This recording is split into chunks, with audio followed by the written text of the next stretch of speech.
I'm reflecting on 3 questions in this video. What is inclusive pedagogy? How does it differ from effective pedagogy? And how can student teachers be instilled with an inclusive mindset? First of all, what do we mean by effective or effective pedagogy? We might start by saying, well, surely it's pedagogy that works. And we might ask ourselves, well, does inclusive pedagogy actually differ from effective pedagogy in that case? And in one sense, the answer is no. Inclusive pedagogy is or should be effective, ergo it's the same thing as effective pedagogy. However, we know from research and practice that certain approaches can be highly effective with some learners and less so from the others. So it does differ.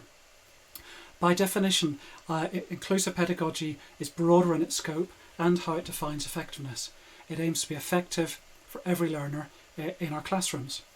Inclusive pedagogy also rejects the idea that it's helpful or desirable to plan for categories of learners, to box them in based on labels that have been assigned based on certain conditions or experiences.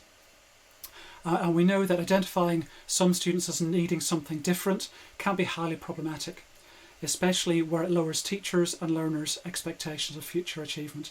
And there's research that demonstrates this. It's also common to hear educators talking about barriers to learning. And it's important that we don't see the learners themselves or indeed their conditions as being synonymous with barriers for learning. It's much, much more complex than that, and it can include the assumptions that we make about how best to teach a topic or certain content. It can include how we arrange the environment we're teaching in, how we set up our classrooms, that is, and it can involve the curriculum that we teach. So in some cases, we can be the barriers to learning, or we can certainly be the cause of the barriers to learning for some students. Instead, think about how your lessons can be inclusive for learners who might be or feel marginalised, including those with intellectual, emotional and physical needs, as well as being conscious of factors like gender, race, ethnicity, religion and so on. Now the reality is, for most of us as teachers and educators, we're never going to be fully expert across a whole range of special educational needs and disabilities. At most, we'll learn a range of generic definitions and strategies for conditions that will typically be focused on the pupils in the class that we teach. So how can we help beginning teachers adapt to the challenges of inclusive teaching, or how can you as a beginning teacher adapt to the challenges? A first principle is get to know your students. This goes beyond the generalities of conditions as described in textbooks and manuals, as helpful as this can be, recognising there's a whole spectrum of experiences within many conditions. Be slow to make assumptions that are based on stereotypes, even if those stereotypes seem to be true, or even based on your past experience. Use evidence-based approaches, but be aware that they describe the majority case, or what's effective in the majority case. They describe norms. They're a good starting point, but you should be combining this with your experience and your relationship with the pupils in the classes that you teach, and your compassion for them as individuals. Second principle is to know yourself and foster a growth mindset in yourself regarding inclusive pedagogy. As much as possible, aim to be aware of what you don't know, and more importantly, where you can find out information to help you to teach students when you're aware that they might have some certain difficulties, or there might be some barriers to their learning. And these sources can include learning plans that have been written for those students. They can include more knowledgeable others, so your mentor if you're training to teach, the special educational needs coordinator, or other teachers in the department that you're teaching in. And also don't forget about literature. So there's research, pedagogical and policy literature that could be helpful for getting a broader understanding. But you may need to develop this just-in-time mentality. So as you become aware that there's a certain need in your lessons, find out and know where you can go to find out information when that comes to your attention. A third principle, and probably the key principle for inclusive pedagogy, is to strive to provide rich learning opportunities that are available to every student in the lessons that you teach. This means you might teach the same lesson differently to 2 different classes, being aware of who's in your lesson.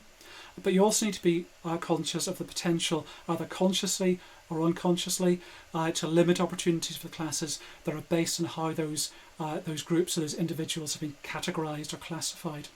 Now this is difficult, particularly for beginning teachers, let alone experienced teachers, especially if you're in a school where classes are set by ability. So a key here is to enable all learners, to look for ways to enable all learners to participate in classroom activities. Now, some older ideas around inclusivity in teaching include differentiation, and this focuses on planning for most students and doing something additional or different for some. As mentioned before, this approach can become problematic, especially when differentiating centres on some learners doing something different or more limited than the rest of the class. And this risks stigma and exclusion within the class. And whilst the aim is well meant, pitfalls include underestimating or limiting learners and the progress that they and you believe that they can make, as well as social or academic exclusion.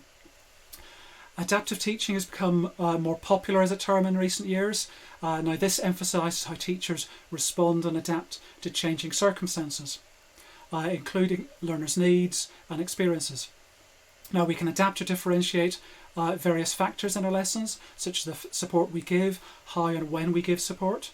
So do we ask the teaching assistant, if you've got a teaching assistant, to work with the rest of the class while you work with specific learners, or do we do it vice versa? Or do we use technicians within our departments to help if you've got access to technicians? Resources as well can be differentiated, ranging from the learning materials that you're using through to the equipment that pupils are using as part of their learning. And we can also differentiate things like tasks and feedback. Now tasks, as mentioned before, they can be particularly problematic, particularly when differentiation is giving different tasks to different pupils. Now this is something you need to watch and be careful of, because that is a limiting factor, and under inclusive pedagogy principles, it's something you are going to want to avoid. But you can give differentiated resources and support for tasks that pupils can choose to use, and any pupil can choose to use. And using these differentiation or adaptive approaches alongside whole class strategies like scaffolding and fading of learning. So inclusive pedagogy, as a contrast to that, those more traditional approaches, attends to the differences between learners, being aware of it, whilst avoiding marginalisation and the categorisation of learners. It might seem like a subtle difference in practice, but it reflects a mindset that strives to enable all learners to participate together in classroom activities. Inclusive pedagogy is aspirational and critically reflective. You won't get it right every time, but you'll learn from experience as it becomes more part of your teaching mindset.